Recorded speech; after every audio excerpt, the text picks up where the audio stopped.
Bom dia, meus alunos. Agora, nós vamos dar continuidade à nossa aula do SUS.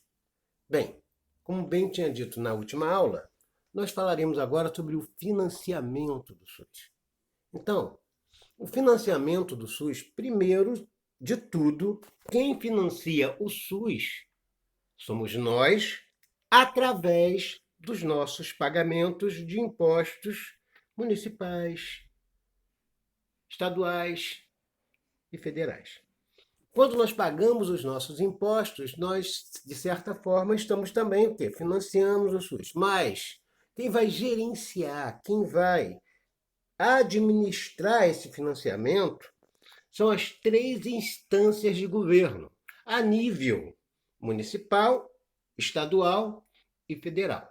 Então, segundo a Constituição Federal, no seu parágrafo único do artigo 198, o financiamento do SUS se dá pelo orçamento da Seguridade Social da União, dos Estados, do Distrito Federal e dos municípios, além de outras fontes. Quando fala do orçamento, esse orçamento vai ser feito através dos impostos que nós pagamos. Portanto, o SUS é de responsabilidade financeira, quem vai ter que tirar o dinheiro dos impostos para jogar para o financiamento do SUS, né, dos três níveis de governo: federal, estadual e municipal. Então, a nível de transferência, né, dos recursos do SUS, da União para os estados, Distrito Federal e municípios, né, são três os mecanismos. O primeiro deles, transferência fundo a fundo. Os recursos são repassados diretamente do Fundo Nacional de Saúde, né, aos fundos estaduais e municipais, independentemente de convênio, de qualquer outro instrumento congênere, segundo condições de gestões. Vejam bem, o município, quando o prefeito é eleito, ele vai delegar um secretário de saúde municipal que vai ver a situação da saúde. Ele vendo essa situação da saúde, ele vai fazer um projeto, né, o seu plano, né, municipal de saúde, que é o projeto de saúde que ele vai ver o que tem no município, aquilo que ele acha que está precisando, aquilo que está faltando, aquilo que ele vai dar continuidade e também vai orçar, vai dizer quanto ele vai precisar para poder chegar e implementar o seu plano de saúde. A prefeitura vai ver quanto que tem no seu fundo de saúde, que é a parte que a prefeitura vai tirar dos impostos e delegar à saúde, o percentual que ela vai tirar, e ver, é suficiente? Não é suficiente? É isso que é a parte da prefeitura.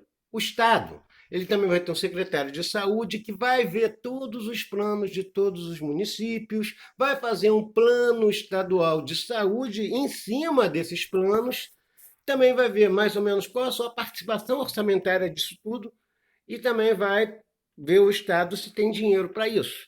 O Ministério ele vai receber dos estados todos esses planos e vai ver quanto cabe a ele estar repassando, e vai repassar de acordo com esses planos de saúde, esses fundos de saúde, os orçamentos que são necessários, quanto que vai ser o repasse que ele vai dar.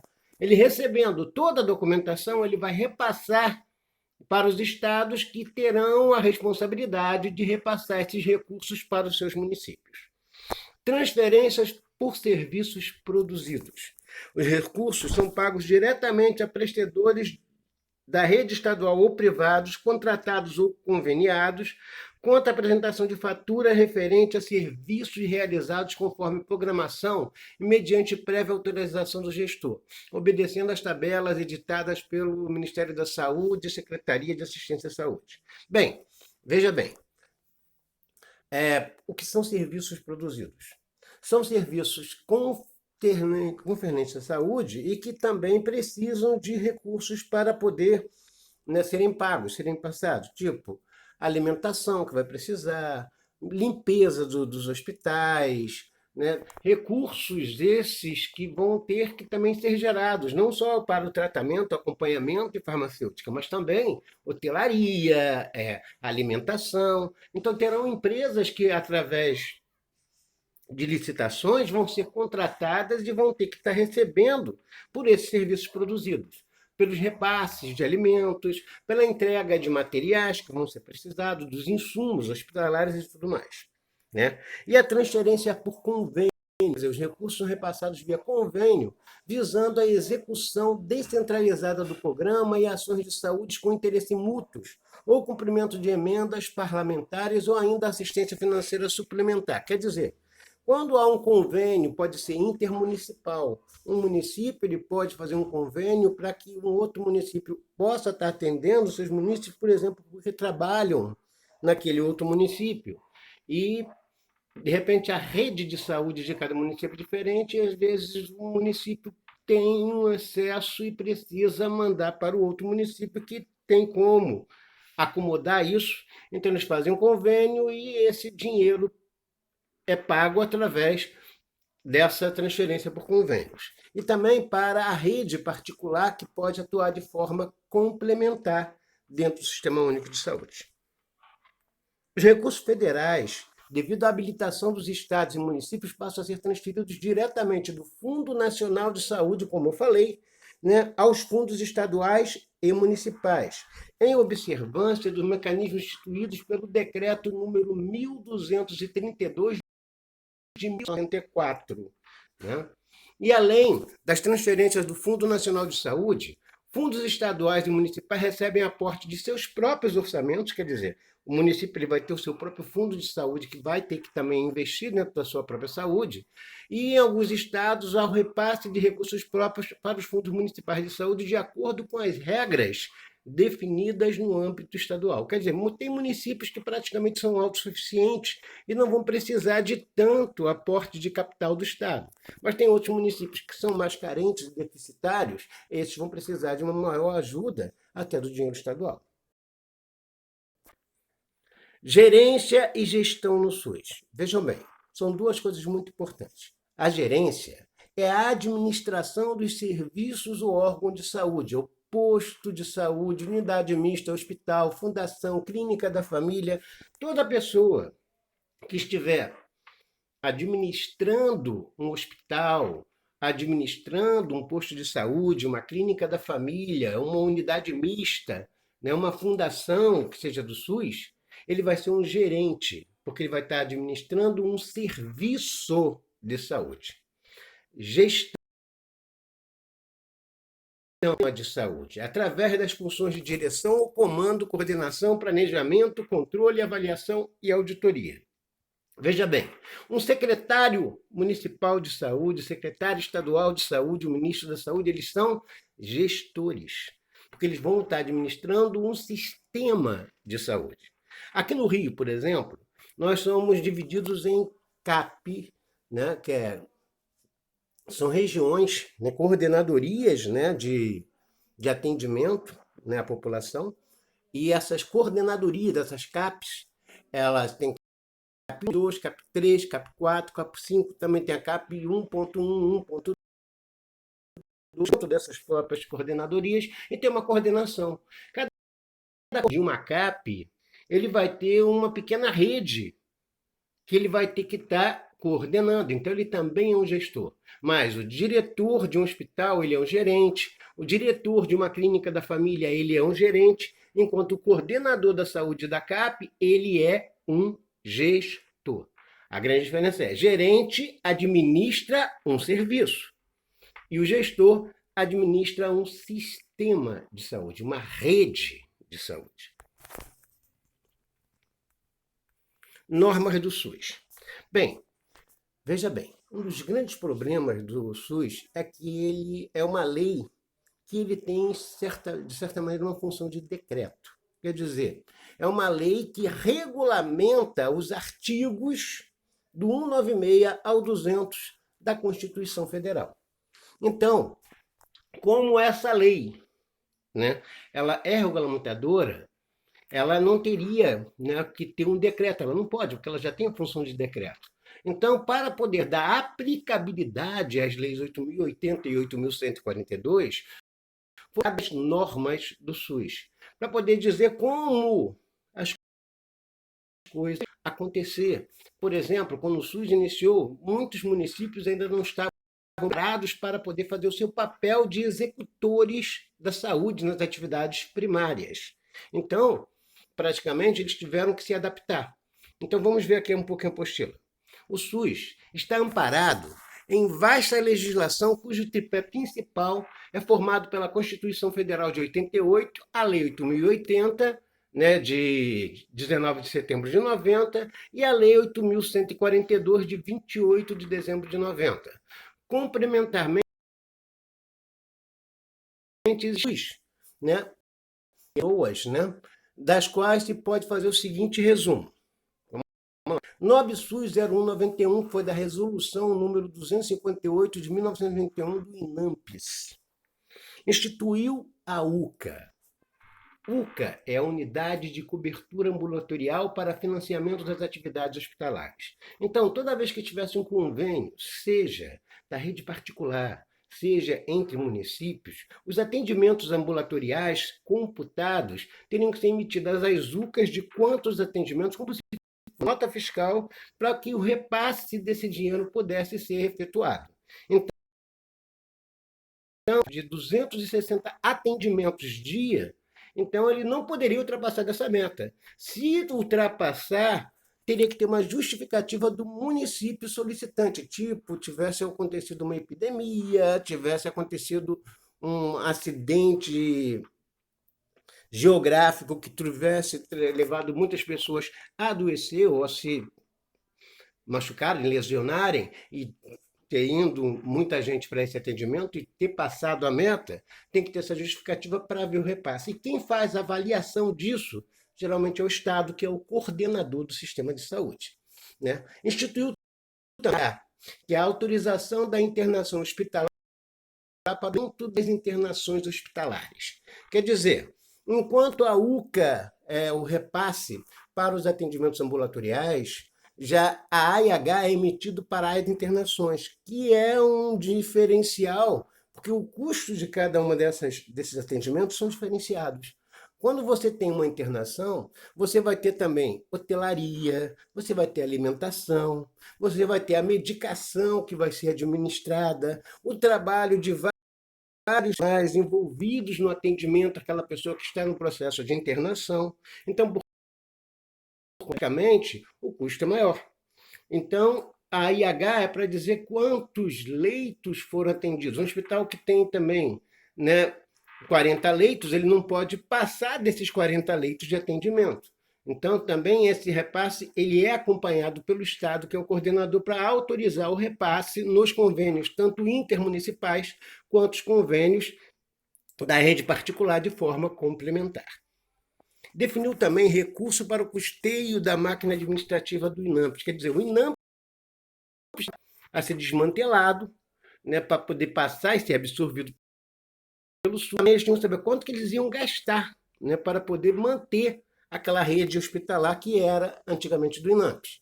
Definiu o recurso do financiamento dos programas especiais de saúde, tipo saúde da mulher, acompanhante a gestantes e as doenças como hipertensão arterial, diabetes, que eram doenças crônicas, já vinham sendo acompanhadas de alguma forma, a continuidade para esses acompanhamentos e melhoria nessa assistência. Definiu recursos também para investimento no setor da saúde, quer dizer, aquilo que faltava, que tinha que ser criado, aquilo que precisava ser melhorado, tudo engendrado já nessa época. Isso em 1991, um ano após a criação do SUS.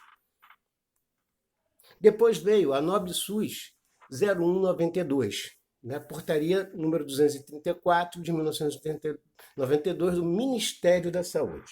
Criou o CONAS, a gente já viu o CIT e o CIB anteriormente. Então, foi aí que foi criado o CONAS, que é o Conselho Nacional dos Secretários de Saúde, e o CONASENS, Conselho Nacional dos Secretários Municipais de Saúde, como instâncias gestoras colegiadas. Enfatizou a necessidade da descentralização das ações de serviço de saúde. Preste atenção nessa palavra. Descentralização. Muitas vezes, no concurso público, eles vão fazer perguntas sobre o Sistema Único de Saúde, e se colocar ele é centralizado, descentralizado, único. ele é sempre descentralizado, né? Sempre que tiver centralizado, essa questão é uma questão errônea dentro de uma questão de concurso. Ele normatizou o Fundo Nacional de Saúde, quer dizer, ele normalizou, desculpem. Quer dizer, o Fundo Nacional de Saúde ele tinha um tipo de modus operandi anterior ao SUS que teve que ser adaptado após a implementação da lei. Quer dizer, os recursos que antes eram tirados para a saúde tiveram que ser modificados. Nesse primeiro momento, até ampliados, porque o SUS ainda estava se instalando. Descentralizou o planejamento e a distribuição da AS e Hs que a gente viu lá no ABSUS 91, né? Pela Secretaria Estadual de Saúde. E então, 0193, portaria 545 de 1993 do Ministério da Saúde, sobre centralização das ações dos serviços de saúde. A ousadia de cumprir e fazer cumprir a lei. Quer dizer, esse documento foi mandado para todos os estados e todos os municípios para que os seus gestores entendessem como é que seria esse processo de descentralização. Deu ênfase maior à municipalização da saúde, quer dizer, o município é o executor da saúde. Então, como mais próximo do problema, mais fácil dele solucionar os problemas de saúde que existiam. Também criou a CIT, Comissão de Intergestores Tripartite, e a CIB, Comissão de Intergestores Bipartite, que nós já vimos, como órgãos de assessoramento técnico ao Conselho Nacional de Saúde e aos Conselhos Estaduais de Saúde, respectivamente. No ABSUS 01 de 93 foi a portaria número 1742 de 1996 do Ministério da Saúde. Instituiu a gestão plena de saúde com responsabilidade dos municípios pela saúde. O que é isso?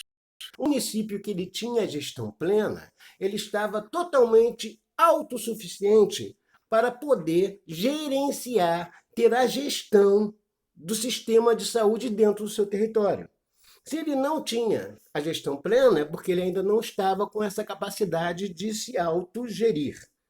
O município, então, ele passa a ser o responsável imediato pelo atendimento das necessidades do cidadão, principalmente para que ele não adoeça, melhoria de qualidade de vida, também que é promoção da saúde e extensão da saúde.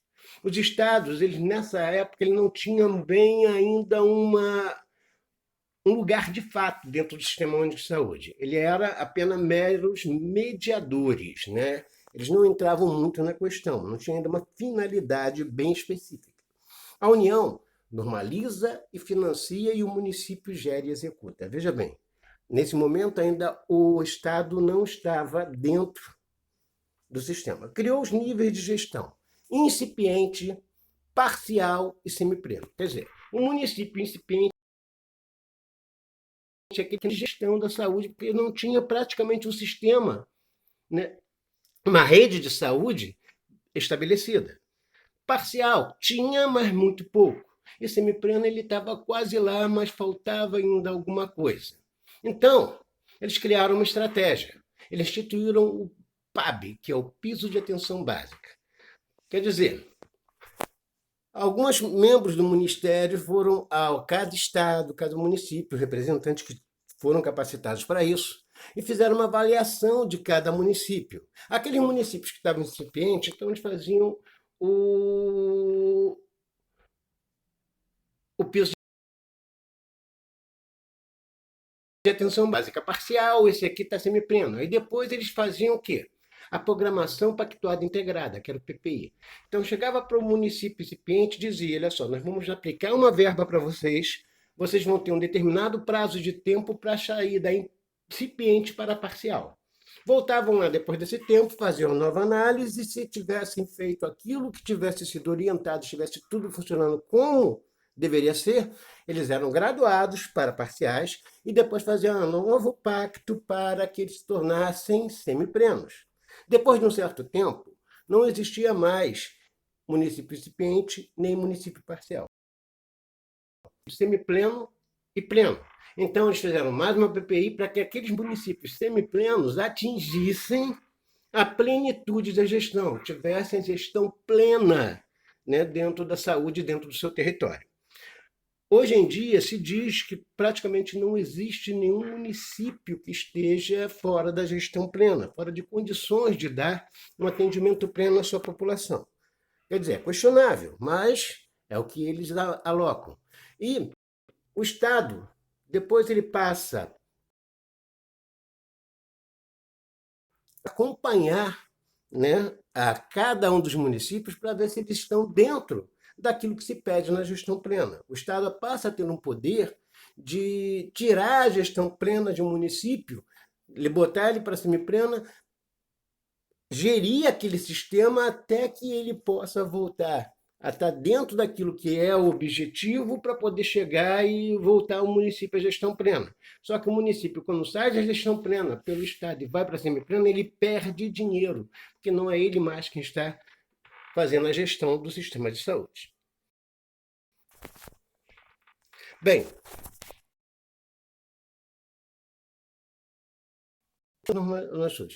as NOBs são normas operacionais básicas. As NOAs são normas operacionais da assistência à saúde. Prestem atenção. NOB, normas operacionais básicas. NOAs, normas operacionais da assistência à saúde. Tem a 0101 de 2001 e tem a 01 de 2000, que é a portaria número 95 de 2001 do Ministério da Saúde. Os estados passam da função de meros mediadores para os coordenadores do SUS em âmbito estadual. Quer dizer, então eles passam a ter uma função maior. Eles não são mediadores mais, são coordenadores. Então eles passam a ter um poder de gerência sobre a questão de avaliação se o município ele está fazendo aquilo que ele deve cumprir ou não.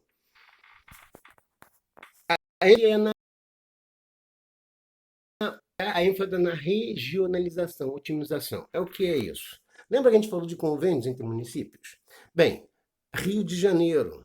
Nós temos vários municípios que são cidades dormitórios. Caxias, Nova Iguaçu, Japeri, Nilópolis. Então, muita gente que mora nesses municípios trabalham no município do Rio de Janeiro.